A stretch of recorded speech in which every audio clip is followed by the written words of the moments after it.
कृष्ण भक्तों, जय श्री राम। तो हम श्री रामचरितमानस पढ़ रहे हैं, अरण्यकांड और श्री राम और नारद का संवाद। तो हम आपको बताएंगे यहाँ से कि यहाँ से सारे देवता लोग स्तुति कर करके अपने धाम को चले गए। कृपालु श्री राम जी परम प्रसन्न बैठे हुए छोटे भाई लक्ष्मण जी से रसीली कथा कह रहे हैं। और अब हम यहाँ से आपको बताएंगे।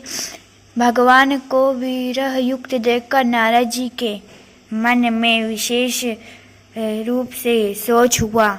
उन्होंने विचार किया कि मेरे ही शाप को स्वीकार करके श्री राम जी नाना प्रकार के दुखों का भार उठा रहे हैं। तो हम आपको यहाँ से बताएंगे इसका मतलब। तो श्री राम जी अपने भक्त को कितना प्यार करते हैं सब आपको इसमें बताएंगे। श्री रामचंद्र जी ने बताया है, यहाँ तक बताएंगे। आपको 4 पेज बता देंगे आपको समझा के। तो हम आपको यहाँ से बताएंगे। ऐसे भक्त वत्सल भगवान को जाकर देखूं, फिर ऐसा अवसर ना बन आवेगा। यह विचार कर नारद हाथ में वीणा लिए हुए वहां गए जहां प्रभु सुखपूर्वक बैठे हुए थे। वे कोमल वाणी से प्रेम के साथ बहुत प्रकार से बखान कर रामचरित का गान करते हुए चले आ रहे थे। दंडवत करते हुए देखकर श्री राम जी ने नारद जी को उठा लिया और बहुत देर तक हृदय से लगाए रखा। फिर शरणागत स्वागत कुशल पूछकर क्षमा करना। अगर इसमें कोई गलती हो है श्री राम जी में क्षमा करने दा।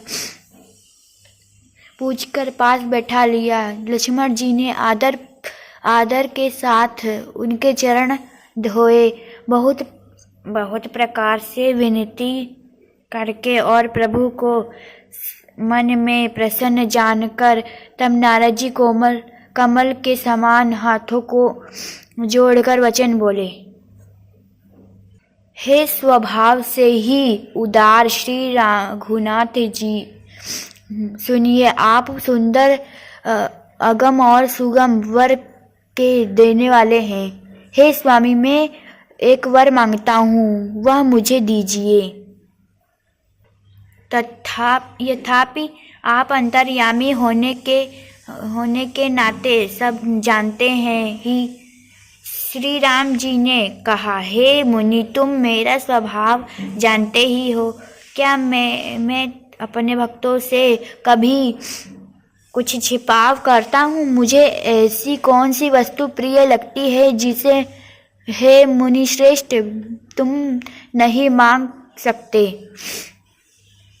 मुझे भक्त के लिए कुछ भी उदय नहीं है, ऐसा विश्वास भूल कर भी मत छोड़ो। तब नारद जी हर्षित होकर बोले, मैं ऐसा वर मांगता हूँ, यह दृष्टता करता हूँ। यद्यपि प्रभु के अनेकों नाम हैं और वेद कहते हैं कि वे सब एक से एक बढ़कर हैं, तो भी एक है नाथ। राम नाम सब नामों से बढ़कर हो और पाप रूपी पक्षियों के समूह के लिए यह वधिक के समान हो। आपकी भक्ति पूर्णिमा की रात्रि है, उसमें राम नाम यही पूर्ण चंद्रमा होकर और अन्य सब नाम तारागण होकर भक्तों के हृदय रूपी निर्मल आकाश में निवास करें। कृपा सागर श्री रघुनाथ जी ने मुनि से एवं वस्तु ऐसा ही हो कहा। तब नारद जी ने मन में अत्यंत हर्षित होकर प्रभु के चरणों में मस्तक नवाया। श्री रघुनाथ जी को अत्यंत प्रसन्न जानकर नारद जी फिर कोमलवाणी बोले, हे श्री राम जी, हे रघुनाथ जी, सुनिए। सब आपने अपनी माया को प्रेरित करके मुझे मोहित किया था। जब क्षमा करना, तब मैं विवाह करना चाहता था। हे प्रभु, आपने मुझे किस कारण विवाह नहीं करने दिया? प्रभु बोले, हे मुनि सुनो, मैं तुम्हें हर्ष के साथ कहता हूँ कि जो समस्त आशा भरोसा को छोड़कर केवल मुझको ही भजते हैं।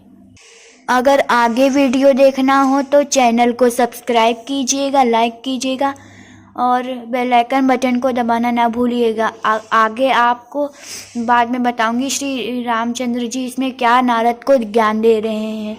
तो आगे श्री रामचंद्र जी क्या बोलते हैं वो सब मैं आपको बताऊंगी। बहुत बढ़िया ज्ञान है, आपको देखना चाहिए, बहुत अच्छी ज्ञान मिलेगा आपको श्री रामचंद्र जी और श्री नारद का संवाद। हरे कृष्ण, राधे राधे।